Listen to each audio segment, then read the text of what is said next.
Good afternoon everyone. As I am Gargi Gogia, your chemistry teacher.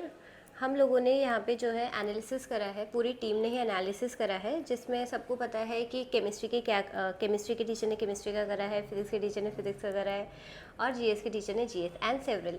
तो अगर हम chemistry की बात करें तो केमिस्ट्री में हम लोगों को पता है कि जो केमिस्ट्री आती है वो 20 मार्क्स की आती है।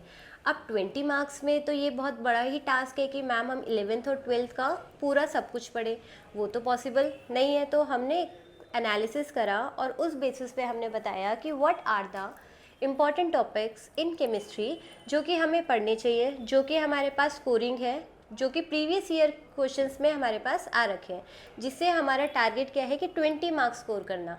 तो 20 मार्क्स स्कोर करने के लिए हम पूरा केमिस्ट्री इस पैटर्न पे पढ़ेंगे कि जिनसे PYQs ज़्यादा रखे हैं वो हम पहले पढ़ेंगे और जिससे PYQs बाद में आ रखे हैं वो हम बाद में पढ़ेंगे।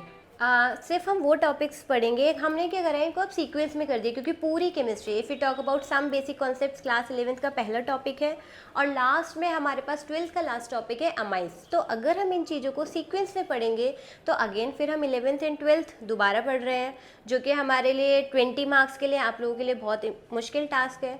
तो हमने क्या करा, जो इम्पॉर्टेंट चैप्टर्स है, इम्पॉर्टेंट चैप्टर्स को हमने क्या करा है, सीक्वेंस में कर दिया है, जिसमें हमने ग्रुप 1, ग्रुप 2, ग्रुप 3 और ग्रुप 4 में कर दिया है। तो जिससे हमारा टारगेट क्या रहेगा, सबसे पहले हम ग्रुप 1 के चैप्टर्स पढ़ेंगे। ग्रुप 1 के चैप्टर्स पढ़ने का हमारे पास फ़ायदा क्या हुआ कि उससे जो है वो थोड़े सी ईजी टॉपिक्स हैं, ईजी क्वेश्चंस है, डायरेक्ट अप्रोच वाले हैं, इंटर रिलेटेड चैप्टर्स नहीं है जैसे हमारे पास ऑर्गेनिक में होता है। Right everyone. तो अगर हम ग्रुप 1 को डिस्कस करें तो उसमें आपके पास जो सबसे इम्पॉर्टेंट चैप्टर आता है दैट इज़ कोऑर्डिनेशन केमिस्ट्री। अब कोऑर्डिनेशन केमिस्ट्री में तो आप लोगों को एक फैमिलियर चैप्टर है, इंडिपेंडेंट चैप्टर है। इंडिपेंडेंट चैप्टर का मतलब क्या है कि उसमें आपको ज़्यादा ऑर्गेनिक की तरह इंटर रिलेटेड नहीं है। तो कोऑर्डिनेशन कंपाउंड से लगातार पिछले 4 साल से 2-2, 3-3 क्वेश्चंस आ रहे हैं। तो the most important and the easiest chapter from the chemistry is coordination compounds. तो वो हमने लिखा है फर्स्ट प्रेफरेंस पे। तो सबसे पहले आप कौन सा चैप्टर उठाएंगे, कोऑर्डिनेशन कंपाउंड्स, क्योंकि हमें पता है उसमें IUPAC नेमिंग है, राइट, और आपके पास लिगेंड्स वगैरह है, ईजी चैप्टर है, स्कोरिंग चैप्टर है। Right everyone. सेकेंड पे हमने रखा है इलेक्ट्रोकेमिस्ट्री चैप्टर। अब इलेक्ट्रोकेमिस्ट्री चैप्टर हमारे पास प्योरली फार्मूला बेस्ड है, फार्मूला बेस्ड अप्रोच है, जिससे हर साल पिछले 4 साल में 2-2, 3-3 क्वेश्चन हर साल पूछे गए हैं। तो आर यू गेटिंग मी? सबसे पहले हमको कौन सा पढ़ना है, coordination compounds, then we have to study electrochemistry. On the third preference we have the equilibrium chapter. अब आप लोग बोलेंगे मैम इक्विलिब्रियम चैप्टर तो थोड़ा सा डिफिकल्ट है ना, जनरली बच्चों को लगता है, बट उससे उसकी खास बात यह है कि उससे लास्ट ईयर 2025 में पूरे के पूरे 3 क्वेश्चंस आए हैं। 3 क्वेश्चंस आना is one of the important, हम उस चैप्टर को नहीं छोड़ सकते। तो हमें कौन सा चैप्टर पढ़ना है थर्ड प्रेफरेंस पर, इक्विलिब्रियम चैप्टर, राइट।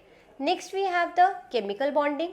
ये अभी हम ग्रुप 1 की पढ़ रहे हैं। ग्रुप 1 में पहला कौन सा था, coordination compounds, second is electrochemistry, third is equilibrium, and the fourth now being is chemical bonding. Then we have to study solution chapter. Now we will talk about the group 2 topics. Group 2 topics में हमने जो organic डाली है, organic में आपने first group 1 complete कर लिया independently. Now आपका टास्क रहेगा ग्रुप 2। ग्रुप 2 में हमारे पास है ऑर्गेनिक की इंपॉर्टेंट चैप्टर्स, जो कि हमारे पास alcohol, phenol and ethers, aldehyde, ketones and carboxylic acid. इन दोनों चैप्टर से हमारे पास 3-3 क्वेश्चंस आ रहे हैं। तो one of the important chapters है each chapter. Then we have the halo alkanes and haloarenes and the last one is hydrocarbons. Amines में हमने इसको अमीन्स में हमने इस चैप्टर को यहाँ पर नहीं रखा है। अमीन्स को हमने ग्रुप 2 में नहीं रखा है बिकॉज उससे लीस्ट क्वेश्चंस पूछे गए हैं। तो ऑर्गेनिक में आप लोगों को अमीन्स को छोड़ के बाकी चारों के चारों चैप्टर्स पढ़ने हैं, right. Then we have the group 3। Group 3 में हमारे पास है केमिकल काइनेटिक्स, थर्मोडायनेमिक्स, राइट। अब थर्मोडायनेमिक्स आप लोगों को पता है कि इतना ज़्यादा उसमें डीप होता है। तो अगर आपने ग्रुप 1 और ग्रुप 2 भी अच्छे से पढ़ लिए तो it is damn sure that you will score the good marks. Then we have the group 4। Group 4 में हमने ऐसे चैप्टर्स रखे लाइक थर्मोडायनेमिक्स एंड अमीन्स, जिससे लिस्ट क्वेश्चंस पूछे जाते हैं। तो अगर आप लोगों ने ग्रुप 1, 2 और 3 भी पढ़ लिए as according to the sequence, so you will get the good score out of the 20 marks. अब 20 marks के लिए आपको पूरी केमिस्ट्री नहीं पढ़नी है, सीक्वेंस वाइज नहीं पढ़ना है, 11th के सम बेसिक कॉन्सेप्ट से लास्ट तक अमीन्स तक नहीं जाना है. हम क्या करेंगे, स्मार्ट वर्क करेंगे, राइट. स्मार्ट वर्क में हमने क्या करा है कि ग्रुप 1 को हमने पहले पढ़ेंगे और फिर ग्रुप 2 को और फिर ग्रुप 3 को पढ़ेंगे, right. And I hope you will score the good marks in chemistry without being any burden, because now we have sorted the chemistry topics according to their PYQs, right everyone? Okay, thank you.